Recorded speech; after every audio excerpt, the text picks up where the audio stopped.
Welcome to another episode of Expert Says. The focus of this episode will be on claim settlement and how it's done. Our expert is Mr. Malay Podar, who is a loss assessor, adjuster, and government representative for many projects.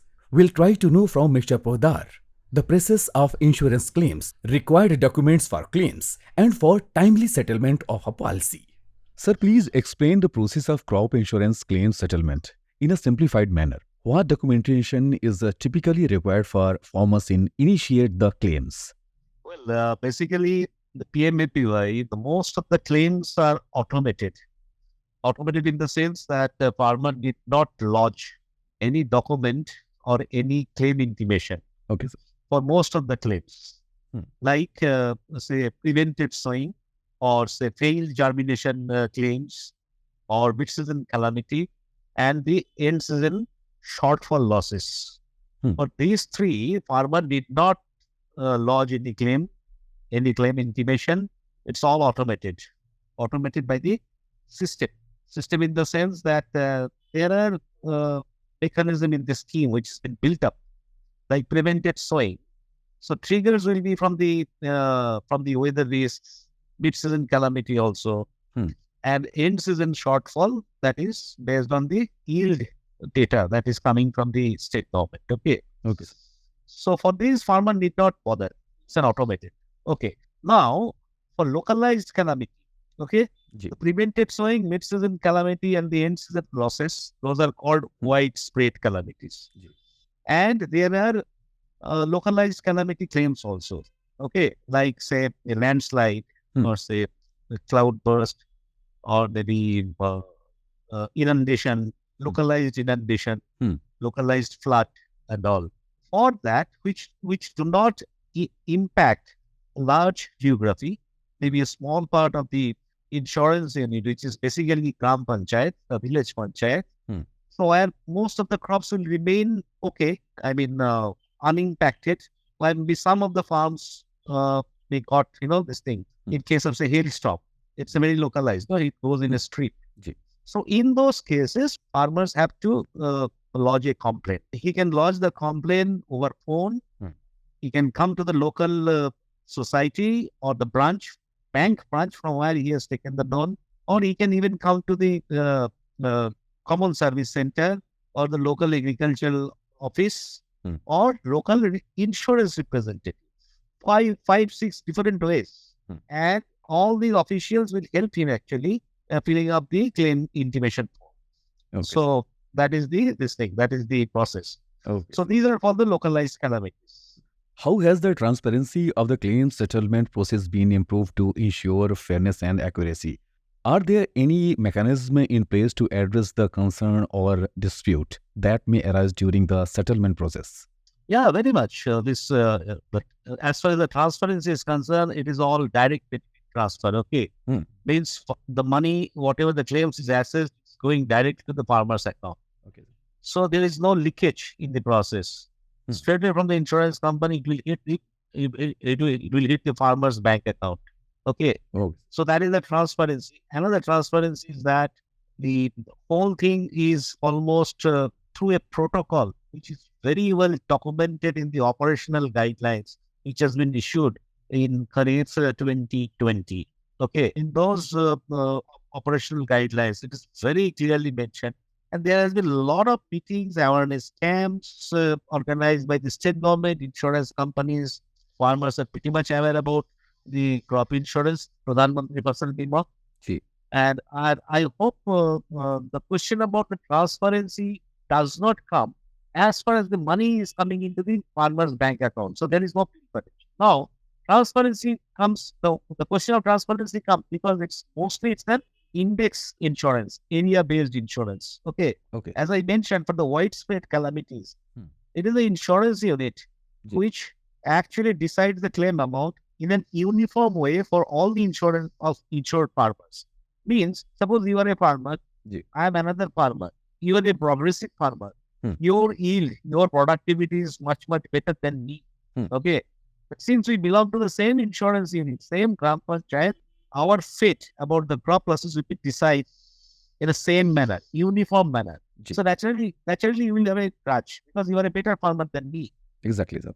So that is where actually the question comes. And people say that, I mean, basically the farmer, insured farmers say that, okay, there is no transparency. Why I should be paid less than him or something like that. Yes. So it is about the little bit, I would say, lack of understanding about the nitty-gritties of the scheme. Hmm. That is it. Otherwise, as far as the claim assessment is concerned, or payment is concerned, or crediting the claim amount into the farmer's account, there is no lack of transparency, whatever, because all these things are digitalized now. What step have been taken to expedite the claim settlement process and ensure timely compensation to farmers? Well, this is the most important questions, I believe. Recently, the government has issued a particular document called Yield Estimation System through Technology. Ji. YESTEC, YESTECH, YESTEC document, which actually advocates all the state government, they should start using technology. Technology in the sense, remote sensing technology. Remote sensing technology can be either through the drone, using drone, okay, Okay. or the satellite. Hmm. So if you use those, then your claim assessment will be much quicker, okay. And the drone assessment also helps in localized calamity loss assessment like hailstorm or say landslide, maybe localized inundation and all. Yeah. So when you use technology, as we are always experiencing in our daily life, you transact through your bank account. You need not go to the bank actually. Through your mobile, you do it. Exactly. Similar thing is coming in agricultural insurance systems, loss assessment and all. It will expedite assessment of losses, amount of losses. And as I mentioned earlier, as soon as it is assessed, money will be hitting the bank account of the direct DBT system, direct benefit transfer system. Ji. So this is one step that the government has taken.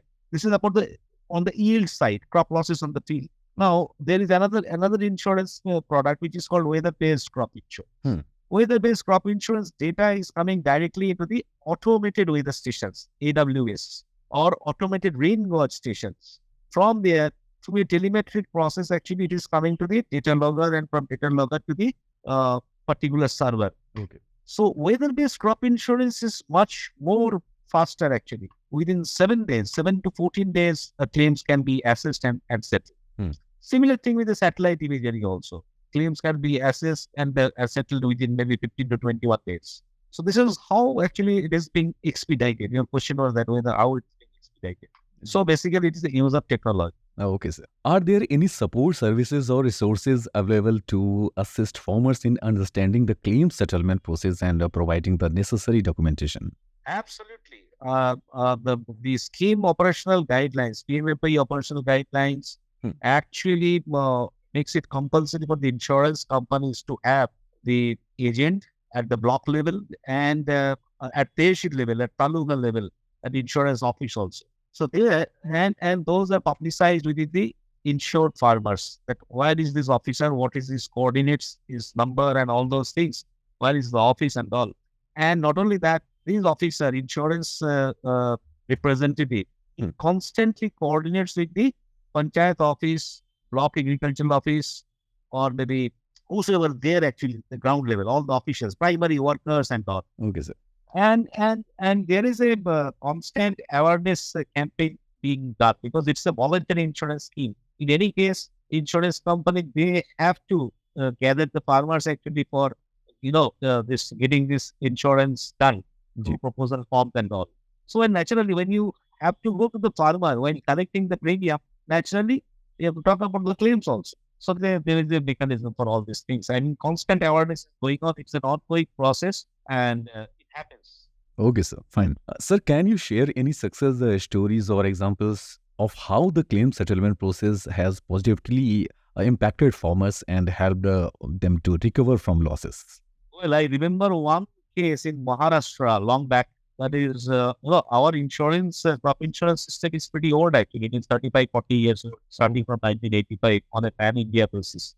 So what happened actually, the farmers, they were aggrieved, as I mentioned, with the area-based approach. As I mentioned, that there can be a lack of transparency or rather perceived lack of transparency of dispute about the claim amount. Suppose you are a good farmer, you receive not so good claims. I am a bad farmer, still I get as much claim as you get. So that is the issue. So farmers in Maharashtra actually they went to the Aurangabad bench of High Court and submitted a writ petition saying that this is a compulsory insurance. We do not want it's a taxation, and it was made voluntary in Maharashtra. And you won't believe, I think that happened in 2008 or 9 or something during that time. So naturally, the farmers' enrollment have come down.